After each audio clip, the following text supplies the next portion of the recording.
Bonsoir Jean-Marc. Bonsoir. Des Vaudois néo-promus qui réussissent un bon début de championnat. Lausanne qui restait sur 4 victoires consécutives. Oui, les Vaudois, on peut le dire, en pleine confiance, mais qui passaient un vrai test ce soir, non pas face à Brian Boucher, l'Américain, et ses 92,5% d'arrêt, puisqu'il a été écarté mardi soir par les dirigeants zougois. Il lui reproche un rendement insuffisant pour un gardien étranger et une condition physique inadéquate. C'est donc ce soir, face au Finlandais héros Kilpeläinen, que les Lausannois allaient se mesurer. Brian Boucher, lui, était pourtant troisième compteur des gardiens jusque-là cette saison.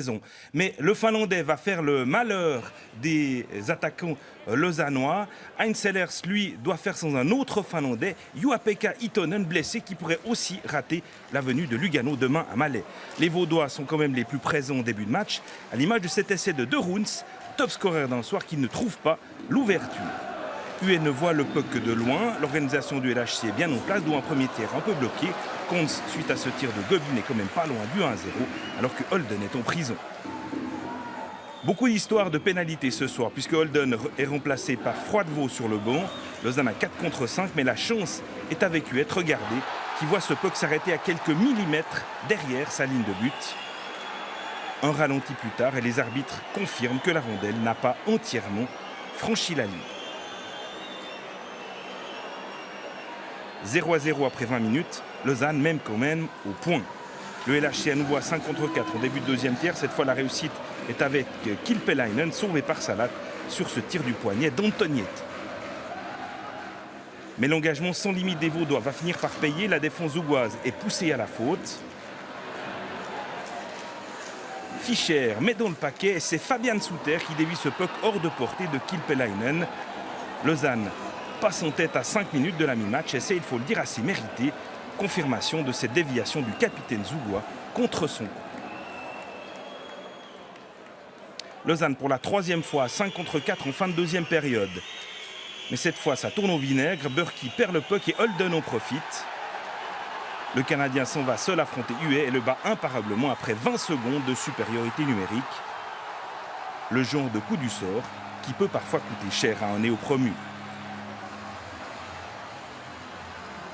Même pénalité, quelques secondes plus tard, même cadeau aux Zougois ou presque, mais final différent avec l'arrêt de la soirée de UE, je devrais dire l'un des arrêts de la soirée de Cristobal UE face à 3 adversaires, pas mal.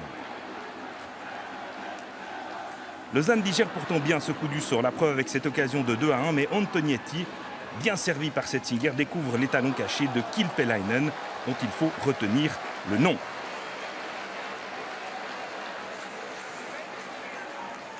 Troisième tir maintenant et une première alerte pour la défense vaudoise qui laisse filer Bertagia, mais Huette est décidément intraitable. Que dire alors de ce nouveau miracle à 10 minutes du terme? Genadzi laisse filer le même Holden alors que le LHC est encore à 5 contre 4, mais la parade du Français est tout simplement extraordinaire et on le verra encore mieux sur ce ralenti.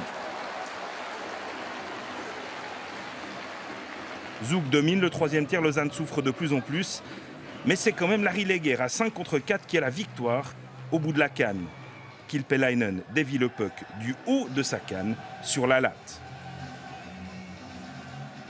Place donc aux prolongations dans ce match complètement fou. Contre Berne, Thomas De Roons avait délivré les Vaudois d'un mètre-tir. Cette fois, c'est Lino Marchini qui crucifie les Vaudois sur cette hésitation de Leger. Rien à faire, hélas, pour un Cristobal UE, bien desservi par les erreurs de ses coéquipiers ce soir. On a eu des bonnes périodes offensives, on les a mis en difficulté. Je pense que défensivement, par contre, on a eu plus de problèmes, ils nous ont créé des problèmes. Ils ont beaucoup fait de switch et à la fin, on a réussi à prendre un point, mais c'est toujours un peu frustrant de perdre. Homme du match, Cristobal UE repart de Zouk frustré comme les Lausannois avec certains points, mais en ayant surtout perdu 2. Ça s'appelle payer cash son inexpérience en Liga. Alors au niveau comptable, on l'a dit, c'est quand même un point. La bonne série continue, mais je pense qu'il y a une grosse frustration ce soir pour les Vaudois. Et il faudra remettre l'ouvrage sur le métier dès demain. Exactement, face à Lugano, autre gros morceau. Ouais, Lugano, on le verra tout à l'heure, pour qui ça ne va pas très fort ces derniers jours. Cette semaine, en tout cas.